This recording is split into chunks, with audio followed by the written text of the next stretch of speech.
Bonjour à tous et bienvenue pour cette nouvelle vidéo. Vous avez dû avoir une petite surprise avec l'introduction que j'ai faite. En fait, c'est en lien avec donc le dernier finaliste du PLIB que j'ai lu, qui est Comment le dire à la nuit de Vincent Tassi. Et dans ce livre, Vincent Tassi fait beaucoup d'allusions au feu de l'amour. Alors, je ne sais pas pourquoi. Est-ce qu'il est fan de cette série? Est-ce qu'il en a bouffé quand il était petit? Je ne sais pas, mais toujours est-il que dans ce livre, il en fait à plusieurs fois allusion et j'ai trouvé sympa de faire donc l'introduction de cette vidéo par cette séquence de la mort de Cassie parce que lui-même en fait référence dans son livre à un passage. Donc on se retrouve dans cette vidéo pour que je vous parle donc du 5e finaliste du PLIB 2019, qu'il s'agit donc de ma dernière lecture des finalistes. Donc je pourrais donc après cette vidéo pouvoir faire mon choix de vote parmi les 5, faire une petite vidéo bilan où je vous donnerai mon classement des 5 et ce que j'ai pensé de cette édition 2019 du PLIB d'une manière générale, et, et donc vous donner mon choix final de ce que moi j'aurais préféré parmi les 5 finalistes.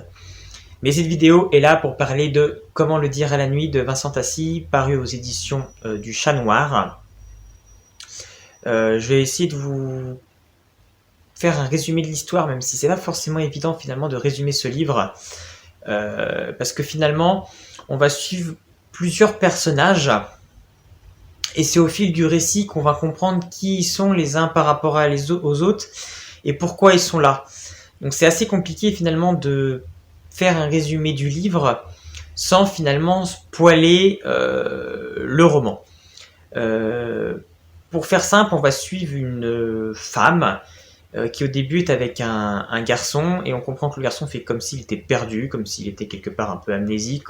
La femme se comporte comme si elle était sa mère en fait. Elle lui apprend la vie, à parler, à manger, elle le nourrit. Elle l'enferme quelque part aussi parce que du coup cet enfant ne sort pas de chez lui. Et l'enfant sent qu'il est perdu, sent que finalement il sent que c'est pas vraiment sa mère, qui vient d'ailleurs mais il ne sait pas d'où. Et cette femme ne veut pas lui dire la vérité sur ses origines. Et cette femme aussi a un drôle de comportement, elle a tendance un peu à le maltraiter.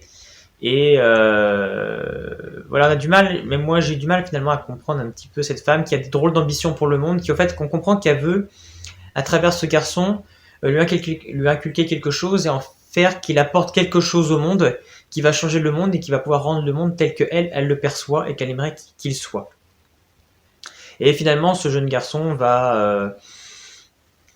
a des grands cheveux blancs, va finalement se rendre compte qu'il est maltraité, et va finalement, même s'il aime cette femme, qui est quelque part pour lui comme une sorte de mère, va la quitter et partir, et la femme fera tout pour le retrouver. Et en fait, on va suivre après d'autres histoires d'amour de différents personnages, et il va se faire qu'en fait, on va comprendre au fil du récit que finalement tous ces personnages qui ont donc des histoires d'amour entre eux vont rencontrer ce garçon qui a fui cette mère au début. Ils auront tous une interaction avec lui et en l'occurrence la femme, puisque la femme du coup voudra retrouver le garçon, donc passera par ces intermédiaires qu'ils rencontrent. Voilà un petit peu en gros l'histoire. C'est un peu compliqué à raconter comme ça, je trouve, c'est un peu abstrait dit comme ça. Parce qu'en soi c'est ça, c'est qu'il se passe pas forcément grand chose dans le livre. On suit juste voilà plusieurs personnages assez tourmentés d'une manière générale. Ils sont tous un petit peu assez particuliers. On comprend un petit peu aussi pourquoi après. Je peux en dévoiler plus, mais voilà, cet homme et cette femme du début ne sont pas des êtres humains comme nous. En fait, ce sont des vampires. Donc voilà, ça peut peut-être laisser penser à comment du coup peut découler la suite.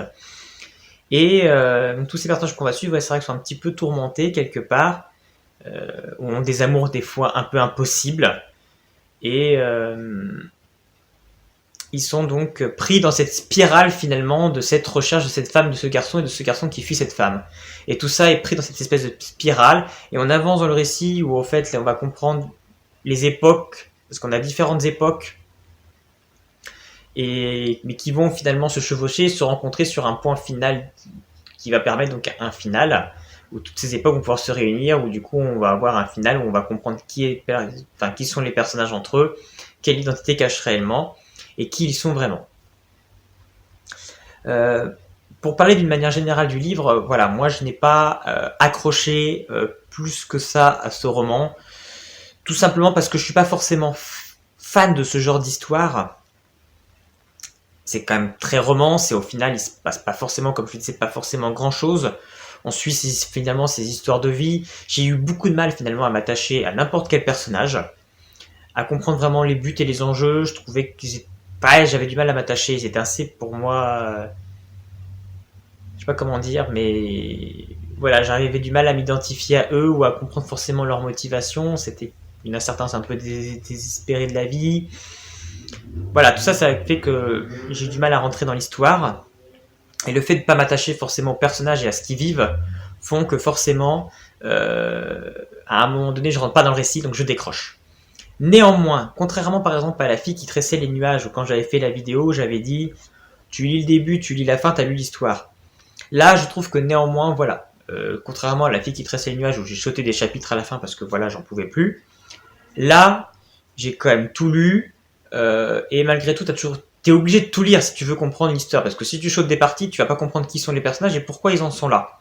Donc vraiment, tu es obligé de lire pour voir l'évolution des personnages, qui ils sont et l'évolution de l'histoire. T'as quand même envie de savoir finalement ce garçon, qui il est, parce que finalement c'est un petit peu aussi sa recherche d'identité, il veut savoir qui il est, donc ça on ne sait qu'à la fin. Donc voilà, donc, pour moi quand je lis du fantastique, c'est pas ça que je recherche. Donc c'est pour ça que moi j'ai été assez en retrait par rapport à l'histoire. Néanmoins, j'ai trouvé que l'écriture était géniale. Vincent Tassi a vraiment une très très belle plume.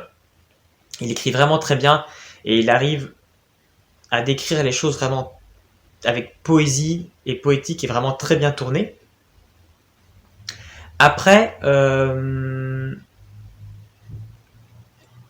je trouve que même si ça tombe pas dans la ça tombe pas dans la lourdeur.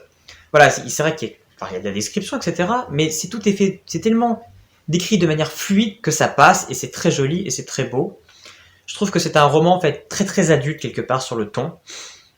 Voilà, on est sur une autre catégorie qu'on peut pas comparer par exemple avec Terre de brume, quoi. Terre de brume qui est vraiment pour un roman beaucoup plus jeunesse. Là, je trouve qu'on est sur quelque chose d'adulte. On est dans de la fantaisie fantastique, sophistiquée, classe, quoi. J'ai envie de dire, voilà, on est sur quelque chose vraiment d'assez classe, j'ai rarement vu des livres comme ça. Donc je trouve qu'il y a une réelle prise de risque, il y a vraiment un réel intérêt, et je trouve que le livre vaut quelque part le détour pour ça, pour ceux qui pourraient adhérer à ce genre-là et à ce genre d'histoire romanesque, fantasy, au ton très adulte et un côté assez sophistiqué, assez classe. Voilà, c'est très beau, très poétique. Donc voilà pour mon analyse de ce livre qui, bien évidemment, vous l'aurez compris, ce ne sera sûrement pas pour lui que je vais voter, mais ça, je vais vous en parler dans une prochaine vidéo. Je ferai un bilan général sur ce que je pense de ces 5 finalistes. Mais voilà, c'était une lecture que moi, personnellement, je n'aurais pas lu sans le Plib. Est-ce que je regrette de l'avoir lu? Non, parce que de toute façon, fallait le lire. Mais c'est sûr que de moi, je ne l'aurais jamais lu et je n'aurais pas eu de regret de ne pas le lire. Après, je suis content de l'avoir lu, d'avoir pu découvrir ce genre de livre et d'avoir lu autre chose, même si moi, je suis passé quelque part à côté, n'étant pas le public cible. Donc on se retrouve bientôt pour une prochaine vidéo pour que je vous fasse le bilan de cette édition 2019 du Plib, qui était donc la première auquel j'ai participé. Et puis on se retrouve pour d'autres vidéos, pour d'autres lectures que je fais, surtout que là il y a le Pumpkin Autumn Challenge qui a commencé, donc les lectures sont parties pour ce challenge. On se retrouve à bientôt pour une prochaine vidéo, à bientôt.